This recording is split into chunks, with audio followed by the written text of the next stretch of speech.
সকল সনাতনীদেরকে বলবো এই ভিডিওটা বেশি বেশি শেয়ার করুন। দেখুন একটা উগ্রবাদী দল সাদা পোশাক পরাধারী ওরা পুলিশ এবং সেনাবাহিনীর উপর ইটপাটকেল ছুঁড়ে সনাতনীদের উপরেও ইটপাটকেল ছুঁড়ে একটা উত্তেজনা সৃষ্টি করে দিয়েছে এবং সকলের কে উত্তেজিত করার করে দিয়েছে। দেখুন ভিডিওটি ভালো করে লক্ষ্য করে দেখবেন।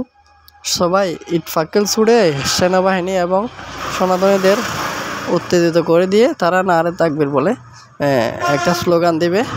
আসলে এই ভিডিওটা বেশি বেশি শেয়ার করার প্রয়োজন এবং এখানে বিশৃঙ্খলা সৃষ্টিকারীদের আমি মনে করি বিশৃঙ্খলা সৃষ্টিকারীদের আইনের আওতায় এনে বিচারের আওতায় এনে বিচার করা প্রয়োজন এবং তার সাপেক্ষে এখানে যারা সাদা শার্টধারী লোক ইটপাটকেল ছুঁড়ে বিশৃঙ্খলা সৃষ্টি করে দিয়েছে এবং